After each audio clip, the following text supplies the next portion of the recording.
here? Yeah. I mean, coming here it's a blessing.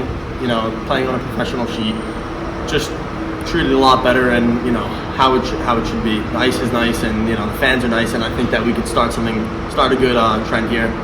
You some games next year here. Yeah. I mean, I took a penalty, and you know I saw after the time was up, Henri was just buzzing down the ice, so I just thought that maybe just follow him up and just see what happens, and he made a good play and just followed up on the rebound. You know, we've made a lot of adjustments in the past month, honestly since the beginning of the year. It's a big stretch, and working on the little things each week and changing what's not working and just focusing on the details makes a big difference. And I think that, you know, if we keep on working on those details, we'll have a lot of success in the future. Yeah, I mean when all the boys are putting pucks in the net, it helps us win games. Andrew's working his hardest to, you know, keep the goals low. So if we could have a lot of depth and, you know, get goals from different guys and different lines, I think that we could find a lot of success.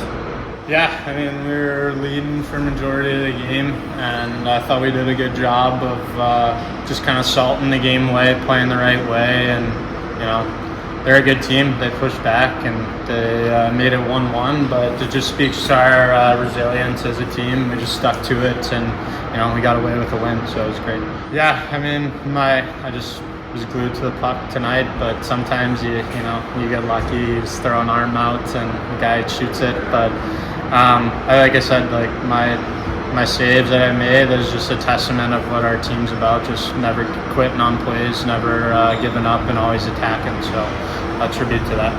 I mean, it's great, right? When your team jumps out 1-0, 2-0 in the start of the game, it allows you to kind of just settle into your game and know that, hey, like, boys are going, so I gotta go. But I think here lately we've been getting the first one, and even when we don't get the first one, we're still pushing. But you know, it makes my job a lot easier too when the other 5 guys on the ice are helping me out. So yeah, it's great. I mean, yeah, it's great. We're 2-0 in this building.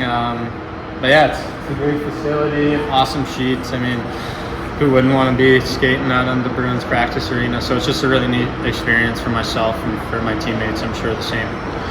Yeah, no, it's been a little bit of a whirlwind. It started when we landed in Boston on Sunday. I got a call. We were waiting to get our bags off the plane, waiting in the row to get off the plane, and I got a call from Brett.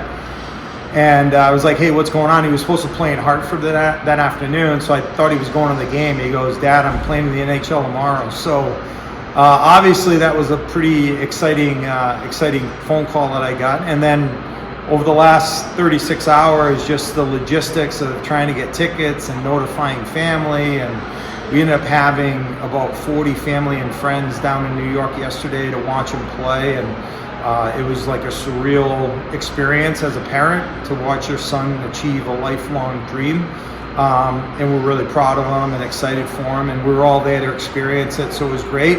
And then I ended up getting home this morning about 2:30, and got up about 7 and started thinking about Army and what we needed to do to win. And I thought it was a great game both ways, and it was a good way for us to go in a break, Thanksgiving break, after having played, 7 games in 14 days. It was great to end on that note and go on a break feeling good about ourselves.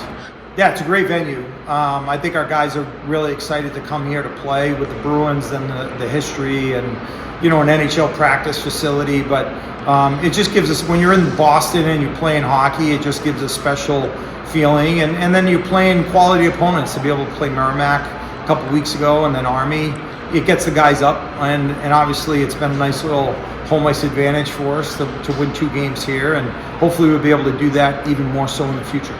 Yeah, I think our scoring has developed over the course of the first half of the year since we're at game 17, and I think we've got some line combinations that are working really well, and I think we have guys that are understanding now how we're trying to play, and they're not overthinking, they're not as robotic as they were early in the year where they're learning everything new and they're trying not to make mistakes.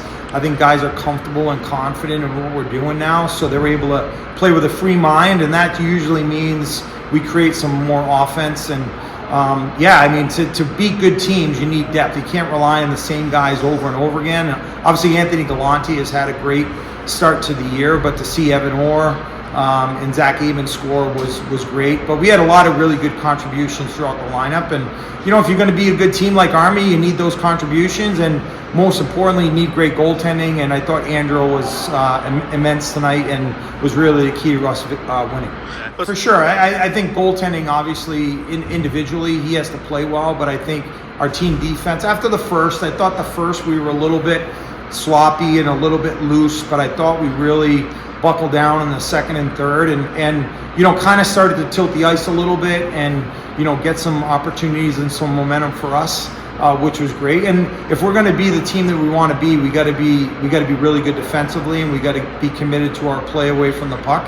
And I thought tonight, especially in the second and third, we did that. A lot of times that's blocking shots. A lot of time that's getting ticks on pucks. A lot of times that's, winning wall battles. And I thought we did a really good job, especially later in the game, at doing that. Sweet. Yeah, well, new Thanksgiving tradition. I'm going to Carolina tomorrow morning to watch Brett play the Hurricanes tomorrow night. But usually we have a lot of family come over. My wife's side of the family comes over for Thanksgiving. It's a great day. It'll be even better because we're not playing on Friday or Saturday, so we'll be able to have 4 days off and just relax and decompress after the last couple weeks, and then start to get ready probably on Saturday and Sunday for Anchorage, who will be a really good team coming into town on Wednesday. But we'll definitely have a good break for these 4 days and recharge, regroup, and hopefully have a good stretch here before Christmas. So tonight was a great night for us to honor Brian Riley, who's been a great mentor to me and a dear friend, but also an outstanding ambassador for college hockey over the last 35 years and 21 years as a head coach. Brian is a first-class guy and a man that I think a lot of people look up to because he does it right.